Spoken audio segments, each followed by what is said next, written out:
दिल्ली में पिछले 2 दिनों में काफ़ी कुछ बदल गया है। चाहे आप बात करें उस 5 सितारा होटल की बुकिंग के बारे में जो कि जजेस के लिए बुक किया गया था उस बात को, या फिर जिस तरीके से ऑक्सीजन प्लांट लगाने की बात करी जा रही है कि भाई जो पिछले 4 महीने में मात्र 1 लगा पाए वो अगले 1 महीने में 44 ऑक्सीजन प्लांट लगा देंगे। इस तरह की बात कर रही है इस समय दिल्ली की विज्ञापनजीवी सरकार, और इस सरकार के ऊपर लगातार लटक रही तलवार जो थी वो उसके ऊपर गिर गई है। और अब दिल्ली में सरकार का मतलब हो गया है उपराज्यपाल। अब इस खबर से अगर आप बिल्कुल भी सरोकार नहीं रखते हैं तो मैं आपको थोड़ा समझा दूं। कुछ दिनों पहले एक बिल आया था, बिल तो नहीं आया था बल्कि एक बिल में संशोधन किया गया था और इस बिल को और ज़्यादा पुख्ता किया गया था। मतलब कि अब जो भी कुछ फैसले दिल्ली सरकार लेगी उसको उसके लिए उपराज्यपाल से परमिशन लेनी होगी या फिर उसको दिखाना पड़ेगा, एक राय मशवरा करना ही पड़ेगा, उसके बाद ही कुछ हो पाएगा। हालांकि सरकार का ये भी कहना है, केंद्र सरकार का, कि इसे दिल्ली में जो राज्य सरकार है उससे कुछ भी उसकी पावर्स छीनी नहीं गई हैं, सब वैसी की वैसी हैं। बस चीज़ों को अब स्पष्ट रूप से सामने रखने का काम किया जा रहा है। और ये फैसला ऐसे समय में आया है जब हाईकोर्ट ने दिल्ली सरकार के ऊपर ये सवाल उठाया था कि भाई अगर आपसे दिल्ली की जो ये ऑक्सीजन वाली समस्या है वो नहीं संभल रही है तो क्या हम केंद्र को दे दें। वहीं दूसरी बात, केजरीवाल हाथ जोड़ कर प्रार्थना करते नजर आ रहे थे कि भैया हमको ऑक्सीजन दे दो, जबकि इनके पास काफ़ी समय था, ये चाहते तो उसको पूरा प्रोक्योर कर सकते, लेकिन उन्होंने नहीं किया। क्यों नहीं किया? क्योंकि ये लगे हुए थे विज्ञापन करने में। विज्ञापन इनको इतना पसंद है कि आप कोई भी न्यूज़ चैनल खोल लीजिए प्राइम टाइम पर, उसमें आपको केजरीवाल सरकार, उसमें केजरीवाल जी खुद ही अपनी सरकार के गुण गाते हुए दिख जाएंगे। जब आप हकीकत में सड़कों पे जाएंगे तो आपको वो चीज़ें पूरी उलट नज़र आएंगी। तो इस बीच ये जो फैसला सामने आया है, ये फैसला काफ़ी दिल्ली वालों के लिए राहत भरा है, क्योंकि अब सरकार को सही तरीके से काम करना ही होगा। और अब ये इस तरह से विज्ञापन में 150 करोड़ रुपए उड़ाने की बात सामने आ रही है। इस तरह की चीज़ों पे अब हल्की सी हुल्की जो लगाम कसेगी ही, क्योंकि अब उतने खुल के आप इस तरीके के खर्चे नहीं कर पाएंगे। कर तो लेंगे क्योंकि सरकार में बैठे हुए, लेकिन हाँ फिर भी एक लगाम तो कसेगी। अब ये जो खबर आई है वो इस तरीके से है कि भाई कोरोना संक्रमण से बेहाल दिल्ली में केंद्र सरकार ने government of national capital territory of Delhi amendment act 2021 notify कर दिया है। ये 27 अप्रैल 2021 की आधी रात से प्रभावी होगा। इसमें दिल्ली के उपराज्यपाल के अधिकारियों को परिभाषित किया गया है कि अब इस केंद्र शासित राज्य में प्रदेश में सरकार का मतलब उपराज्यपाल होगा। दिल्ली राष्ट्रीय राजधानी राज्यक्षेत्र अधिनियम शासन संशोधन अधिनियम 2021 के लागू होने के बाद हर फैसले पर एलजी का विचार लेना ही होगा। दिल्ली सरकार अथवा कैबिनेट द्वारा कोई भी फैसला लिया जाता है तो उससे पहले उसे एलजी के साथ सलाह मशवरा करना होगा। ये नोटिफिकेशन ऐसे समय में आया है जब दिल्ली में प्रदेश और केंद्र की सरकार अदालत से लेकर ग्राउंड जीरो तक एक दूसरे के सामने खड़ी हुई है। केजरीवाल सरकार पर दिल्ली में ऑक्सीजन की सप्लाई के लिए लापरवाही बरतने का आरोप है, जिसके कारण कई सारे मरीजों की जान जा चुकी है।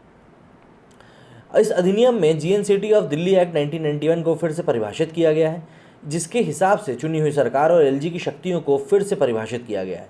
अब दिल्ली की विधानसभा या इसकी समितियां दिल्ली की एनसीटी की रोज़मर्रा के मुद्दों पर फैसले नहीं ले पाएंगी और साथ ही प्रशासनिक मामलों की जांच के आदेश भी नहीं दे पाएंगे। विपक्षी दलों ने इस बिल का जमकर विरोध किया था। उनका ये आरोप था कि भाई ये जो बिल है ये बीजेपी लेकर आई है, जबकि ये बात आपको समझनी चाहिए कि ये 1991 में बने बिल का मात्र एक संशोधन है, जिसका कि गलत उपयोग भी किया जा रहा था। तो उसको सही तरीके से बनाकर और सही तरीके से सभी ताकतों को परिभाषित करके एक बार फिर से लोगों के सामने रख दिया गया, जिससे कि सरकारों को भी पता हो और कामगारों को भी पता हो कि किस तरीके से और किस चीज़ को कब कैसे करना है। हालांकि केंद्र सरकार का कहना है कि यह कोई संशोधन नहीं है, बल्कि पहले से ही बने बनाए बिल अधिनियम को स्पष्ट किया गया है। इससे ना तो चुनी हुई सरकार का कोई अधिकार छिन गया है और ना ही उपराज्यपाल को विशेषाधिकार दिए गए हैं। केंद्र के अनुसार बजट बिल इत्यादि दिल्ली सरकार के ही अधीन है, लेकिन डे टू डे प्रशासन पर निर्णय वो नहीं लेगी, क्योंकि दिल्ली सरकार की कमेटी आपराधिक मामलों को देखने लगी तो फिर एग्जीक्यूटिव पुलिस का क्या काम होगा। इस तरीके से कई लोगों ने इसको लेकर बातें भी कही। सेक्शन 24 में लिखा है कि विधानसभा द्वारा पास किए गए कानून उपराज्यपाल के पास हस्ताक्षर के लिए जाएंगे। साथ ही प्रशासनिक जांच बिठाने जैसे अधिकारों में कटौती की गई है। बता दें कि दिल्ली पुलिस पहले से ही वहां की सरकार के अधीन ना होकर केंद्रीय गृह मंत्रालय के अंतर्गत काम करती है। ऐसे में चीज़ों को लिखित में और स्पष्ट किया गया है। सरकार के फैसलों के लिए उपराज्यपाल का मत लिया जाना की बात भी इसमें स्पष्ट तौर पर कही गई है। बता दें कि नई दिल्ली देश में राजधानी है, ऐसे में वहाँ हर घटना का संबंध देश की सुरक्षा से जुड़ता है। लिहाजा दोनों सरकारों के अधिकारों की स्पष्ट व्याख्या जरूरी है। नेशनल कैपिटल टेरिटरी एक्ट में संशोधन कर उसमें सिर्फ एक चीज़ जोड़ी गई है, बल्कि कुछ हटाया नहीं गया है। 91 एक्ट में बस इतना जोड़ा गया है कि दिल्ली में सरकार का तात्पर्य अब उपराज्यपाल होगा। और इसी बात के ऊपर जो विपक्ष इतना हंगामा कर रहा है वो सिर्फ इसी बात के ऊपर कर रहा है। लेकिन यहाँ पे किसी भी तरह का हंगामा करने के पहले एक चीज़ आपको जो सोचनी समझनी पड़ेगी वो ये कि दिल्ली में जो अभी स्थिति उत्पन्न हुई है उस स्थिति के उत्पन्न होने का आखिर कारण क्या है। जब वहाँ पे एक सरकार, वो भी जनता के द्वारा चुनी हुई सरकार वहाँ बैठी हुई है, वो सरकार आखिर कर क्या रही थी? क्या वो सिर्फ इस इंतज़ार में थी कि भाई अपने आप ये महामारी चली जाएगी, जो उसको पैसा मिल रहा था केंद्र से, वो उस पैसे का क्या कर रही थी, और जो ये विज्ञापन इतने सारे आ रहे हैं न्यूज़ चैनल्स पे, आखिर वो कौन दिखा रहा था। इन सभी बातों के बारे में सवाल किया जाएगा, और जो इन सवालों को पूछने में भी आनाकानी करे, फिर हम उसको क्या ही जवाब के लिए तलब करेंगे। लेकिन बात तो ये है कि जो स्थिति इस समय दिल्ली में बनी हुई है और जिस तरीके से मरीजों की संख्या लगातार बढ़ती जा रही है, वो एक सवाल उठाती है कि जिस समय पे प्रशासन को जितनी भी व्यवस्थाएं हैं वो सही करनी चाहिए थी, उस समय वो सिर्फ आरोप प्रत्यारोप का खेल खेल रहा था। और जब देखा कि स्थिति भयावह होती जा रही है, तो हाथ जोड़कर बिल्कुल दुम दबाकर सामने आके खड़ा हो गया कि भैया हमसे तो अब कुछ हो नहीं पा रहा है, अब आप ही कुछ देखो। और इसीलिए हाईकोर्ट ने भी ये बात कही कि भाई अगर आपसे सामान, ये पूरा जो टेरिटरी है, ये अगर नहीं संभल रही है, तो आप स्पष्ट तौर पे ये बात बता दें, जिससे कि हम केंद्र को पूरी ताकत दे दें और वो यहाँ की स्थिति को संभाल ले।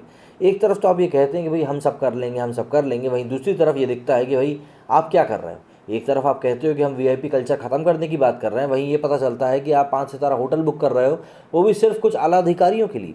और जब उन अधिकारियों को, जब उन जज को ये पता चलता है कि इस तरह की बात की जा रही है, वो भी ये बोलते हुए कि हाईकोर्ट ने निवेदन किया है ऐसा कुछ करने के लिए, तो वो और भी आग बबूला होगा। और उन्होंने ये बात साफ तौर पर कर दी कि हमने इस तरह का कोई निवेदन नहीं किया है और हम ऐसा कर भी नहीं सकते कि जब लोग सड़कों पर मर रहे हैं तब हम जाके 5 सितारा होटल में बैठ के अपना इलाज कराएं।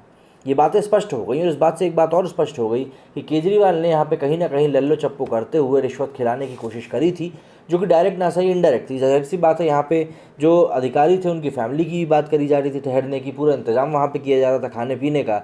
और इन होटलों का एक दिन का खर्चा होता भी कितना है, 10 से 15 हज़ार तो मात्र कमरे का खर्चा होता है। और उसके बाद आप दवाइयों का, खाने पीने का, इन सभी चीज़ों का खर्चा जोड़ें तो एक दिन का एक कमरे का खर्चा ही करीब करीब 20,000 के करीब पहुंच जाएगा। ऐसे में अगर हम 100 कमरों की बात करें तो फिर हिसाब आप अपने हिसाब से लगा सकते हैं कि खर्चा कितना ज़्यादा बैठने वाला था। और ये पैसा कहाँ से आएगा?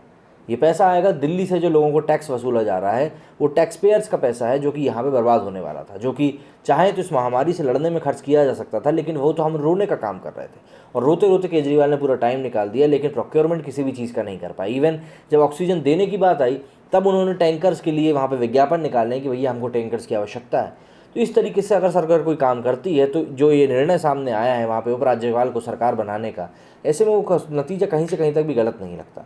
क्योंकि यहाँ की सरकार, खास तौर पर आम आदमी पार्टी की सरकार, बहुत ही ज़्यादा इमेच्योर दिखाई दे रही है। और जो एक फास्ट मेकिंग डिसीजन जो होते हैं वो ये ले नहीं पा रहे हैं और हार्ड एंड फास्ट तरीके से काम कर नहीं पा रहे हैं। सिर्फ अपने ही गुंताड़ों में लगे हुए हैं कि किस तरीके से अपने विज्ञापन को हम बढ़ा सकते हैं, किस तरीके से हम अपनी रीच बढ़ा सकते हैं, इन्हीं सब चीज़ों में लगे हुए हैं। ऐसे में अब जो उपराज्यपाल की एंट्री होगी तो देखना ये होगा कि केंद्र किस तरीके से यहाँ पे रिमोटली ऑपरेट करता है दिल्ली की सरकार को। क्योंकि माने या ना माने, कई सारे अधिकार हैं जो उपराज्यपाल के पास चले जाएंगे। ऐसे में अरविंद केजरीवाल का आम आदमी पार्टी के साथ खिसियाना तो बनता ही है, क्योंकि ताकत हाथ में होकर भी जब नहीं होती है तो इस तरह की चीज़ें सामने आती हैं।